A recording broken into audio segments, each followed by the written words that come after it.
semuanya, perkenalkan nama saya Landa Paulina Manulang. Saya dari kelas 11 F7. Hari ini saya akan menjelaskan mengenai mapel ekonomi yang diajarkan oleh Bu Nunu. Hari ini saya akan menjelaskan mengenai komposisi penduduk dan tenaga kerja. Kenapa sih kita harus mempelajari ini? Jadi, mempelajari ini kita mudah dapat mengetahui apakah kita masuk dalam usia kerja atau tidak, dan apakah usia kita cukup untuk dan mampu untuk bekerja seperti itu. Oke, lanjut. Jadi penduduk itu dibagi menjadi dua, yaitu penduduk usia kerja dan juga penduduk di luar usia kerja. Jadi penduduk di usia kerja itu di umur 15 sampai 64 tahun, sedangkan penduduk di luar usia kerja itu adalah penduduk di bawah 15 tahun dan di atas 64 tahun. Jadi penduduk usia kerja atau tenaga kerja itu dibagi lagi menjadi dua, yaitu angkatan kerja dan juga bukan angkatan kerja. Jadi bukan ke angkatan kerja dulu. Angkatan kerja itu dibagi menjadi dua lagi, yaitu ada yang menganggur dan juga ada yang bekerja. Kalau menganggur itu seperti yang kita tahu, itu tuh bukan orang yang tidak memiliki pekerjaan, namun kemungkinan sedang mencari pekerjaan atau belum mendapat pekerjaan. Dan untuk yang bekerja kita dibagi lagi menjadi dua. Bekerja pun belum tentu full bekerja. Ada yang dibagi menjadi setengah menganggur dan bekerja penuh. Bekerja penuh seperti yang kita tahu, produktivitasnya itu bagus, aktivitasnya secara teratur dan benar-benar full time gitu. Dan kalau setengah menganggur itu yang seperti kita lihat, yang orang-orang yang bekerja namun belum tentu produktivitasnya sebaik dan sebagus orang yang bekerja penuh. Mungkin dari aktivitas yang kurang baik dan juga penghasilan yang rendah seperti itu. Dan setengah menganggur dibagi lagi menjadi dua, yaitu kentara dan tidak kentara. Jadi yang kentara kan dibagi menjadi dua, yaitu kentara dan tidak kentara. Kentara itu jam kerjanya yang kurang gitu.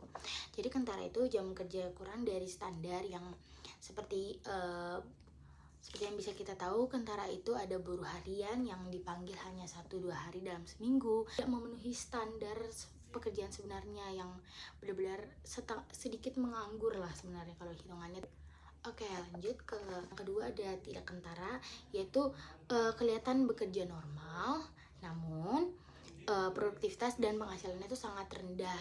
Ya, seperti yang bisa kita tahu, itu tuh pedagang kecil yang pendapatannya sangat sedikit, dan juga pemulung yang penghasilannya sangat rendah. Itulah disebut tidak kentara, karena kelihatan bekerja namun produktivitasnya dan penghasilannya sangat rendah. Dan yang terbagi lagi menjadi dua bagian, ada produktivitas kurang dan juga penghasilan rendah.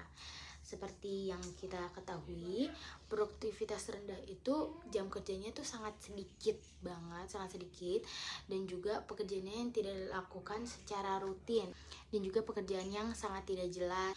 Kalau yang penghasilan rendah itu jam kerjanya normal, tapi pendapatannya sangat sedikit.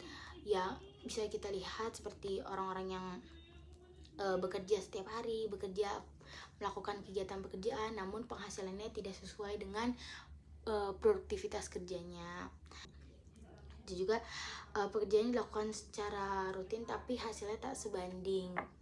Dan ada kesimpulannya itu, jadi komposisi penduduk dan tenaga kerja menunjukkan seberapa besar jumlah penduduk yang bisa bekerja, siapa yang bekerja, siapa yang menganggur, siapa yang setengah menganggur, serta siapa saja yang termasuk bukan tenaga kerja.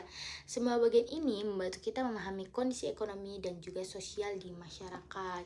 Jadi dengan kita mempelajari komposisi penduduk dan juga tenaga kerja, kita juga bisa mengerti dan mengetahui ekonomi dan sosial di masyarakat dan di berbagai negara. Kalau yang bukan angkatan kerja, penduduk di luar usia kerja itu ada anak sekolah yang umurnya di bawah 15 tahun, dan juga ada penerima ibu rumah tangga yang tidak ingin untuk bekerja, itu disebut di luar usia kerja. Dan juga lanjut usia yang umurnya sudah di atas 64 tahun yang hanya menerima uang pensiunan saja, seperti itu. Sekian penjelasan dari saya, mohon maaf jika belibet dan emang susah dimengerti karena kita sama-sama belajar, dan terima kasih semuanya yang sudah mendengarkan. Wassalamualaikum warahmatullahi wabarakatuh.